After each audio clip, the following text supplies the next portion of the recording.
আল্লাহ তাআলা বলেছেন, শয়তান তোমার প্রকাশ্যের শত্রু এবং গোপন শত্রু, এর থেকে বাঁচতে হবে। তাই আসুন, আমরা বাঁচতে হলে জানতে হবে, তার উপর আমল করতে হবে। দেখতে থাকি শয়তানের মোকাবেলা ও আল্লাহ প্রাপ্তির উপায়। আলহামদুলিল্লাহি রব্বিল আলামিন, আসসালাতু আসসালামু আলাইকা আলা সাইয়্যিদিল মুরসালিন ওয়া আলিহি ওয়া সাহবিহি আজমাইন। সমস্ত প্রশংসা একমাত্র মহান আল্লাহ তাআলার জন্য, এবং লাখো কোটি বরং তার চেয়ে বেশি দুরূদ ও সালাম শ্রেষ্ঠ নবী, প্রিয় নবী, নবীদের নবী, সরকারে দো আলম, নূরে মুজাসসাম রসুলে পাক সাল্লাল্লাহু আলাইহি সাল্লামের উপর। সম্মানিত বিওয়াস, সম্মানিত দ্বীনী ভাই বোনেরা, আশা করি আল্লাহর অশেষ রহমতে ভালো আছেন। তাই আসুন শুকরিয়া তান বলি আলহামদুলিল্লাহ। সম্মানিত দ্বীনী ভাই বোনেরা, আপনারা দেখছেন রেহান টিভি 98 ইউটিউব চ্যানেল। এই চ্যানেলের মূল উদ্দেশ্য কোরআন এবং হাদিস থেকে ইসলামিক ভিডিও আপলোড করা। তাই যারা নতুন দেখছেন, একটি সাবস্ক্রাইব করে পাশে থাকা বেল আইকনটি ওপেন করে দিবেন। যারা করেছেন তাদেরকে অসংখ্য ধন্যবাদ ও মুবারকবাদ। সম্মানিত বিওয়াস, অতীতে আমরা ধারাবাহিকভাবে দেখতেছিলাম শয়তানের মোকাবেলা ও আল্লাহ প্রাপ্তির উপায়। আলহামদুলিল্লাহ, ৫৫তম পর্ব শেষ করে ৫৬তম পর্বে আমরা শুরু করব।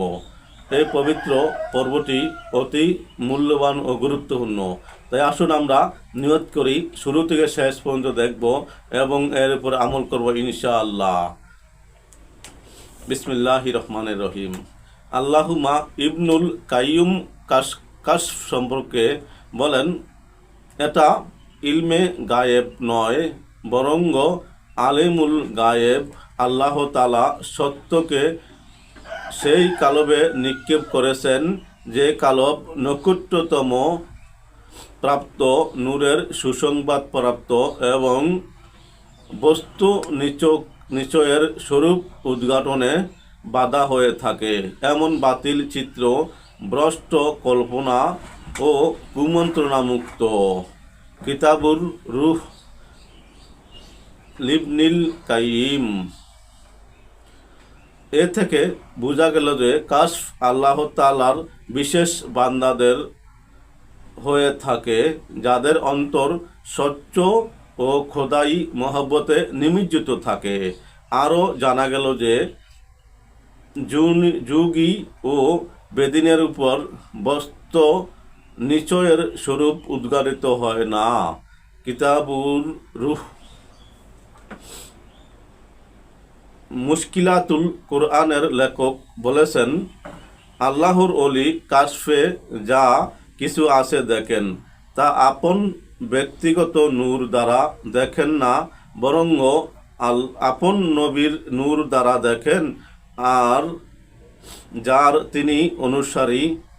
মুশকিলাতুল কুরআন, পৃষ্ঠা নং ২৭৪।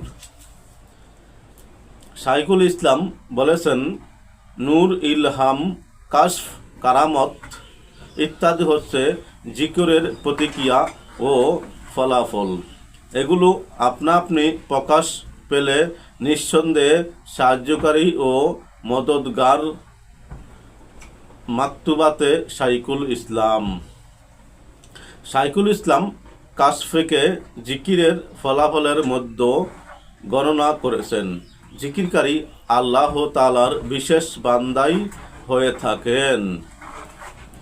বাহিক ইন্দ্রিয় দ্বারা যে জ্ঞান অর্জন করা হয়, তা অনুভূতি ও প্রত্যক্ষকরণের উপর নির্ভরশীল।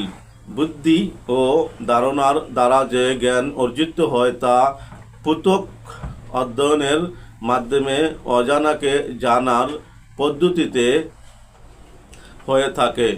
আর অন্তর্চক্ষুর নূর দ্বারা যে জ্ঞান অর্জিত হয়, তার উপায় হচ্ছে অদৃশ্য থেকে আধ্যাত্মিক প্রাপ্তি।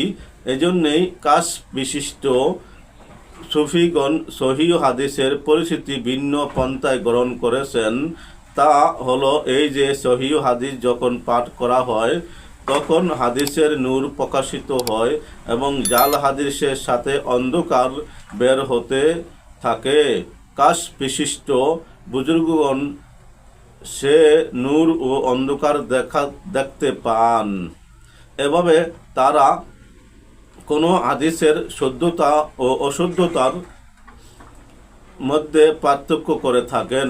কাশফ ব্যতীত কোনো বিষয়ে সঠিকভাবে বোঝা যায় না, আর সহিহ কাশফ কখনো শরীয়তের বিরুদ্ধে আসে না। ইমানের হাকিকত কালবের সুস্থিতার পরে অর্জিত হয়। কালবের সুস্থিতা জিকির থেকে উৎপন্ন হয়, যেমন আল্লাহ তাআলা বলেছেন, শুনে রাখো, আল্লাহর জিকির দ্বারাই কালব সুস্থির হয়। ইমানের হাকিকত এই যে মুমিনের কালব এতটুকু নুরানি হয় যে এর আলোকে আল্লাহ ও আরশ দৃষ্টিগোচর হয়ে যায়। যেখান থেকে আদেশ অবতীর্ণ হয়, বর্জকের বিষয়াদি জান্নাত ও জাহান্নাম দৃষ্টিগোচর হয়, এরই নাম কাশফ, এবং এটাই হাকিকতে ইমানের দলিল, দালাইলুস সুলুক। দেখুন আল্লাহ তাআলার কামিল অলিগণের অবস্থা কেমন। আল্লাহ তাআলা তাদের হৃদয়ের দ্বার এমনভাবে উন্মুক্ত করে দেন যে তাদের নিকট কোনো কিছুই লুকায়িত থাকে না। এমন হওয়াই তো স্বাভাবিক, কারণ অলি আল্লাহ মানে আল্লাহর বন্ধু। বন্ধুর নিকট বন্ধু কোনো বিষয় লুকায়িত রাখে না। এটাই হলো বন্ধুত্বের দান, এবং এটাই হলো প্রকৃত মারেফাত। সম্মানিত বিবাস, মারেফাতের বিষয় শুধু জানলে হবে না, মানার চেষ্টা করিতে হইবে।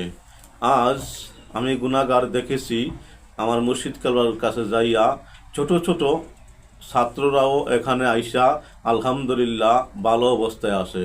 তাই আসুন আমরা সময় থাকতে মারেফাত সন্ধান করি, ভালো কিছু সন্ধান করি, দুনিয়া আখিরাতে কামিয়াব হই।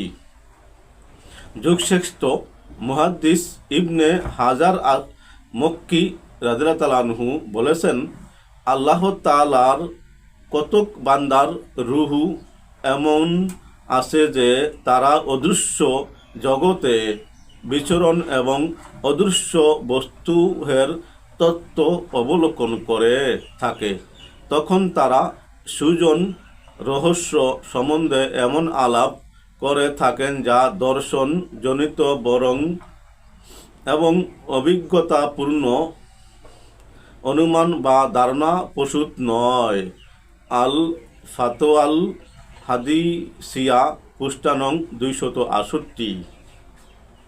ইমাম আব্দুল ওয়াহাব সারানি রাদিয়াল্লাহু তাআলা আনহু বলেছেন, আউলিয়ায়ে কিরামগণ তাদের কাশফের দ্বারা এমন সব কথা বলে থাকেন যার মধ্যে আল্লাহ তাআলার প্রতি সম্মান প্রদর্শন এবং তার সাথে ও তার রসুলের সাথে শিষ্টাচার রয়েছে।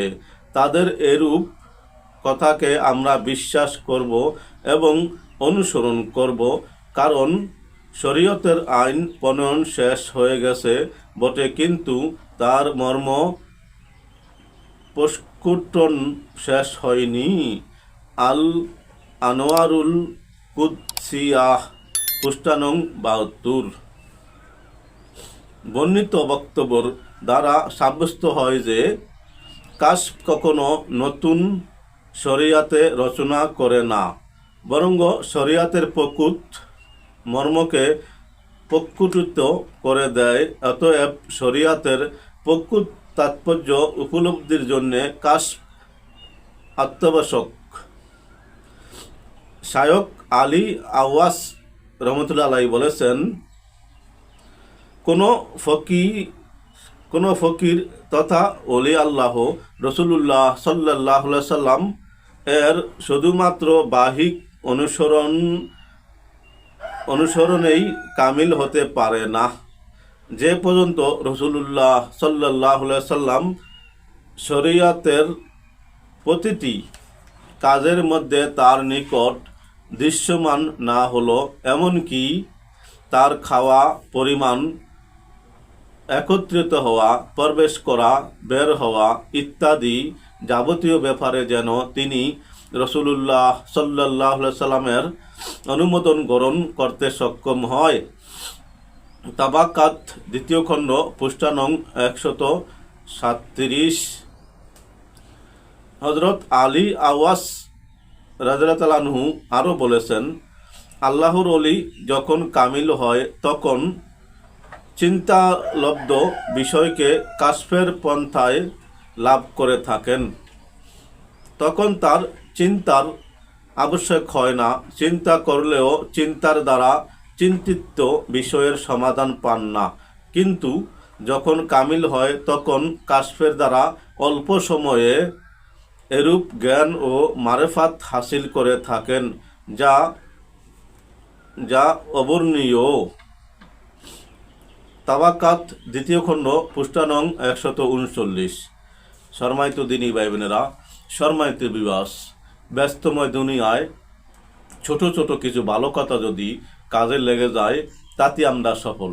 আসুন আমরা যা কিছু জানলাম ইনশাআল্লাহ আমল করব এবং দুনিয়া আখিরাতে কামিয়াব হব। একটি বিশেষ কথা, কিতাব পড়ে কখনো অলি হওয়া যায় না, কখনো মমিন বান্দা হওয়া যায় না। অলি হতে হলে, মমিন বান্দা হতে হলে ওস্তাদের সহবত, পীর সাহেবের সহবত, তাদের মাধ্যমে রসুলুল্লাহ সাল্লাল্লাহু আলাইহি সাল্লামের দিদার এবং আল্লাহকে পাওয়ার উত্তম মাধ্যম। তাই আসুন আমরা হক্কানি পীর মুর্শিদের কাছে যাই, তাহলে আমরা সঠিক রাস্তা পাবো ইনশাআল্লাহ। সম্মানিত ভিউয়ার্স, উপকার মনে হলে সাবস্ক্রাইব করে, শেয়ার ও লাইক করে পাশে থাকার আহ্বান রইল। সকলকে দ্বীনি দাওয়াত রইল। আসসালামু আলাইকুম ওয়া রাহমাতুল্লাহি ওয়া বারাকাতুহু।